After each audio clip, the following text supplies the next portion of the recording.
우리 삶에 많은 이기들이 있습니다. 개인의 이기가 있고, 가정의 이기가 있고, 또 교회의 이기, 또 도시의 이기, 그다음에 나라, 열방의 이기를 이제 우리가 있다라는 것을 알게 되죠. 지금 시대가 또 그런 시대이기도 하고요. 또 교회의 이기, 이런 이야기를 많이 쓰지 않습니까? 많은 우리를 위협하는 세력들, 교회를 무너뜨리고 우리의 가정, 또 각 개인들을 무너뜨리는 그런 위협, 그런 세력들이 있다라는 것들을 우리가 볼 수 있어요. 어떤 사람들, 그리고 또 돈, 힘, 이런 것이 어떻게 해요? 우리를 위협을 하잖아요. 힘이 없으니까, 돈이 없으니까, 사람이 없으니까 무너질 것 같은 거예요. 교회도 그렇고, 그죠? 점점 교회 성도 숫자가 줄어들고, 인구가 줄어든다 하고, 그죠? 통장에 돈도 이제 줄어들고, 빚도 많아지고. 그래서 어떻게 합니까? 사람들이, 우리 무너지는 거 아니야. 근데 오늘 우리가 이 말씀 앞에 우리가 설 때 기억해야 될 게 뭐냐면, 하나님이 아닌 다른 것을 의지해 갈 때 있잖아요. 문제가 생겼을 때, 이기가 생겼을 때, 다른 것을 의지했을 때, 그 의지하는 것과 함께 멸망당한다는 거. 성경 전체가 이 이야기를 해주고 있지만, 이사야서 30장, 31장이 더 많이 우리에게 그것을 교훈해주고 있는 것 같아요. 30장, 31장이 아수르가 이 남유다 백성들을 무너뜨리게 쳐들어오니까 하나님을 의지하지 않고 누구를 의지해요? 애굽을 의지하거든요.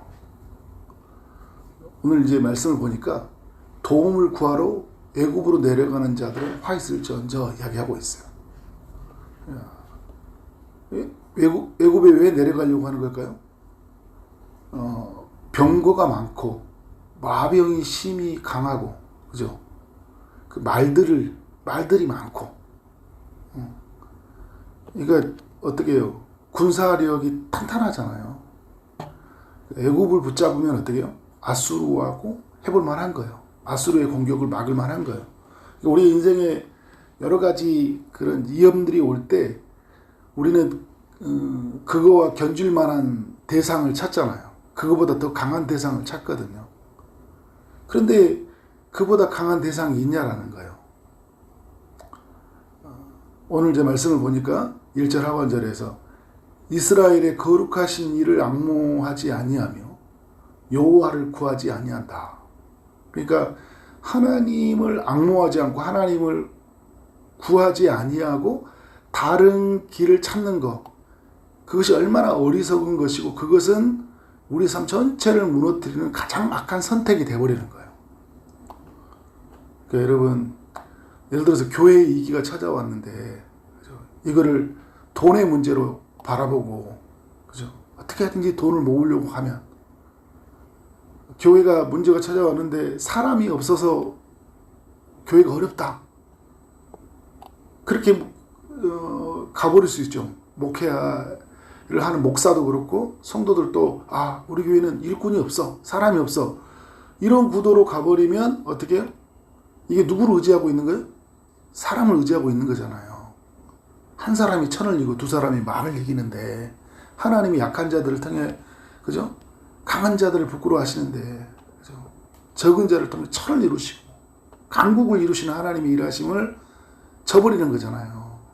그러니까 항상 어려움이 찾아오면 누구를 바라봐야 돼요? 하나님을 바라봐야 돼요. 주머니에 돈이 사라지면 누구를 바라봐야 돼요? 하나님을 바라봐야 돼요. 사람들로 인해서 여러 가지 힘든 일이 찾아오면 정말 힘들고 뛰어넘기 어렵고 정말 어려운 순간일 때 누구를 찾아보는 거예요? 사람보다, 돈보다, 그죠?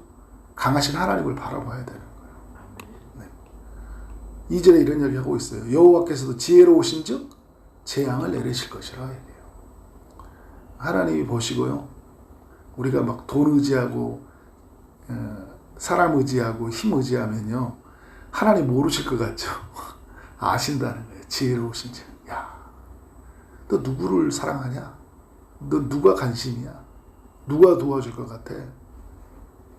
재앙을 왜 내리실까요? 하나님만이 의지할 대상이랑 알려주시기 위해서 재앙을 주시는 거예요. 우리를 혼내시는 건요, 징계하신 것은 너의 삶의 진정한 도움이 누구냐, 의지할 대상이 누구냐, 나 아니냐, 이걸 알려주시기 위해서 하나님 재앙을 내려주세요. 근데 이것은 하나님의 뜻이에요. 그 말씀대로 변하게 하지 아니하시려고.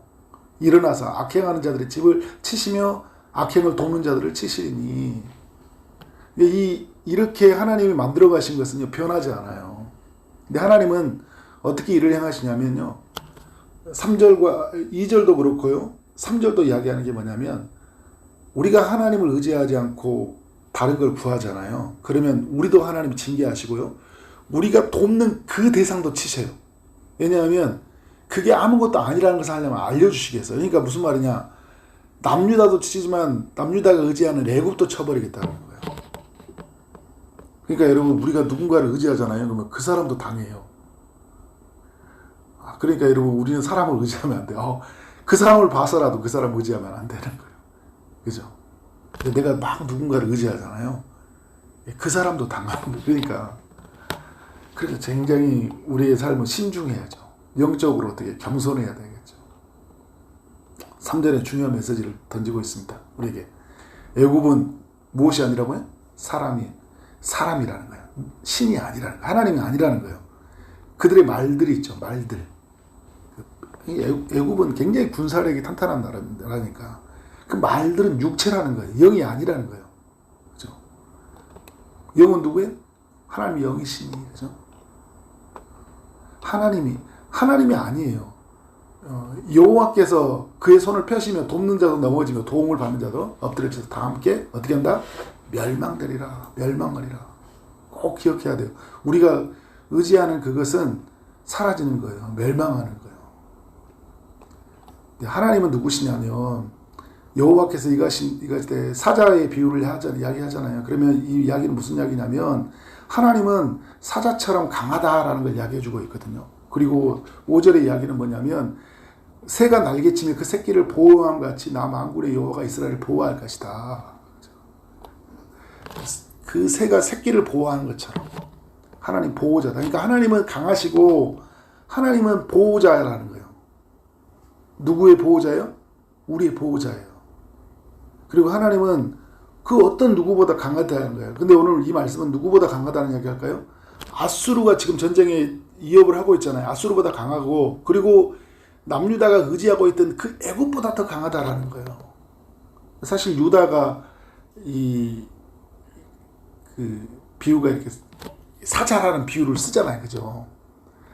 그러니까 하나님이 이 유다 땅의 강한 자이고, 그리고 유다 땅을 그 새가 새끼를 보호함 같이 보호하는 보호자라는 거예요.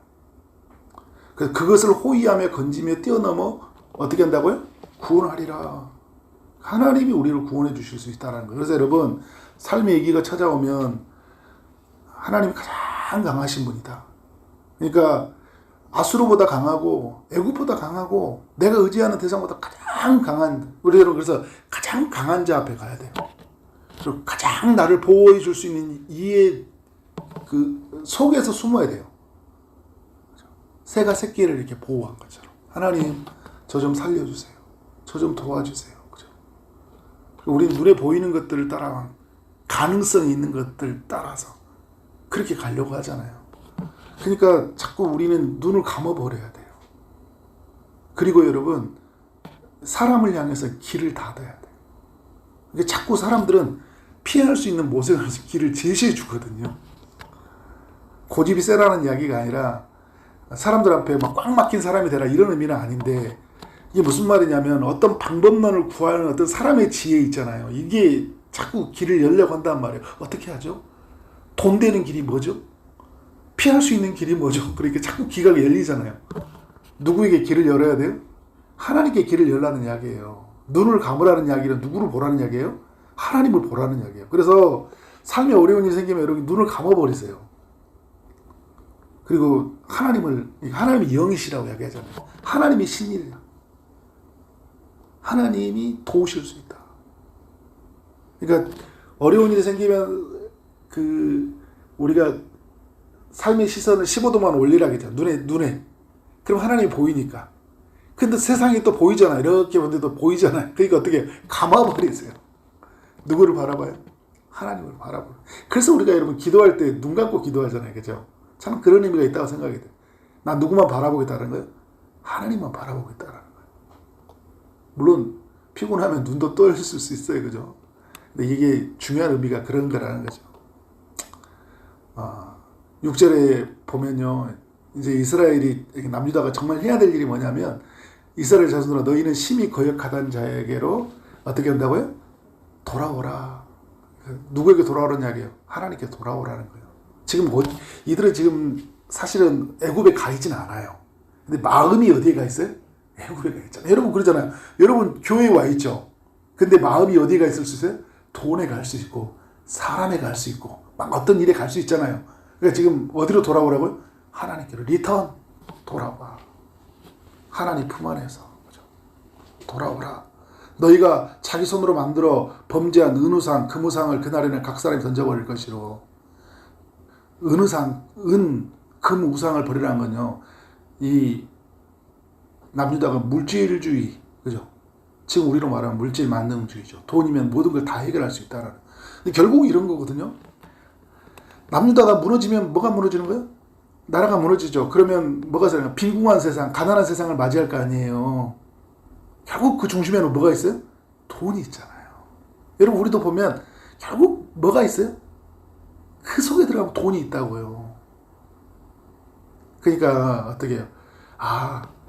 돈으로 해결되려고 하는 거. 결국 내가 사람과 모든 것들을 바라볼 때는 그 중심에 돈이 있다. 이게 뭐가 돼 있어요? 나의 신이 되어 있는 거예요. 이걸 어떻게 해요? 버리라는 거예요. 부와 기가 다 하나님께로 말미암았으니까 우리를 모든 죄를 크게 하신 것, 강하게 하신 하나님의 손에 있다고 역대상이 말씀을 하고 있잖아요. 결국 우리가 커지고 우리가 강해지는 건 하나님의 손에 있으니까 우리가 어떻게 하는 거예요? 돈의 문제를 놓는 거예요. 그때 하나님의 일하심이 시작돼요.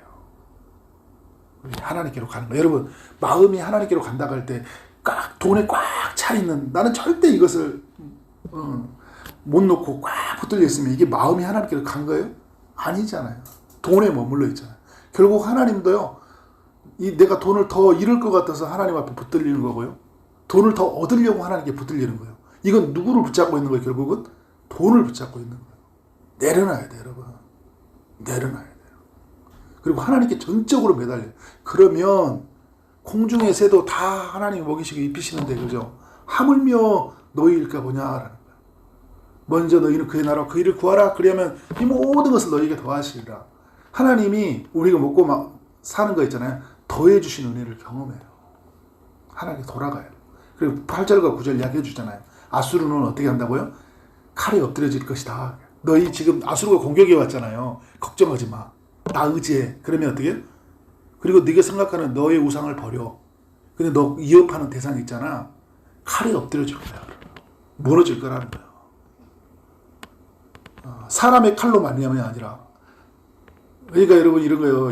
남유다는 얼마나 칼이 준비되어 있냐. 그래서 그 칼이 더 예리하게 준비되어 있는 많은 칼이 준비되어 있는 애국으로 가려고 했잖아요. 근데 그런 걸로 멸망되는 게 아니라는 거예요. 칼에 삼켜질 것이나 사람의 칼로 말미암이 아니며 그는 칼 앞에서 도망갈 것이요 그의 장점들은 복요하는 자가 될 것이라. 하나님이 어떤 일을 하세요? 나중에 히스기야가 이제 이걸 위해서 기도하니까 하룻밤 만에 어떻게 합니까? 18만 5천 명이 아수르가 죽잖아요. 이 아수르는요 히스기야의 기도로 죽고 나서 그날 밤에 엄청난 타격을 입고 나중에는 이 나라는 점점 기울어지고 나중에 결국 멸망을 당해요. 하나님의 예언대로 됐죠. 그리고 그러니까 여러분 아수르의 멸망은 하나님의 예언이 먼저 있었던 거예요. 그러니까 9절에 그의 반성은 두려움으로 말미암아 물러가겠고 그의 고관들은 기치로 말미암아 놀라리라. 이는 여호와의 말씀이라. 여호와의 불은 시온에 있고 여호와의 풀무는 예루살렘에 있니라. 그러니까 여러분 결국은 우리가 오늘 말씀의 핵심은 뭐예요? 우리가 하나님께 돌아오는 거고 우리가 그를 의지하는 것이고 그죠? 그를 구하는 것이 그를 앙모하는 것이 그게 사는 게예요. 여러분, 나의 삶은요, 하나님께 구함에 있어요. 하나님을 바라보며 있다고요. 우리 가정은요, 하나님을 의지하는 데 있어요. 우리 가정이 안 무너집니다. 어떤 사람이요? 하나님을 의지하는 사람들. 하나님께 도움을 요청. 우리 교회 안 무너져요. 여러분, 이 나라 안 무너져요. 왜요? 하나님을 의지한다면, 하나님을 의지하는 사람들이 있다면. 오늘 저는 여러분 새벽에 기도할 때 철저하게 하나님을 의지하기로 합니다. 하나님께 우리의 마음이 완전히 돌이켜 하나님만 바라보고 주님이 도우실 것을 믿으며 정말 하나님께 아뢰며, 그래서 하나님의 일하심이 경험되어지는 우리의 삶 되어지기를 주님의 이름으로 축원합니다. 기도합니다. 하나님 감사합니다. 이사야서 31장을 통해 우리 모두에게 말씀해 주시니 감사합니다. 삶의 위기가 찾아올 때 하나님만을 악모하게 하시고 하나님께 도움을 구하는 인생들 되게 하여 주옵소서. 우리를 위협하는 이들은 아무리 강해도 그들이 신이 아니라는 것을 기억하게 하시고 우리를 보호하실 수 있는 이 하나님, 오직 강하신 하나님만을 바라보고 살아가는 삶이 되게 하여 주옵소서. 우리의 삶이 위기가 있고 가정의 위기가 있고 교회가 위기가 있고 이 나라의 위기가 있지만 하나님을 바라보며 능히 이 모든 어려움으로부터 이길 수 있다는 것을 알고 하나님께 더욱 가까이 나가는 우리의 삶이 되게 하여 주옵소서. 예수 그리스도 이름으로 기도를 싸움나이다. 아멘.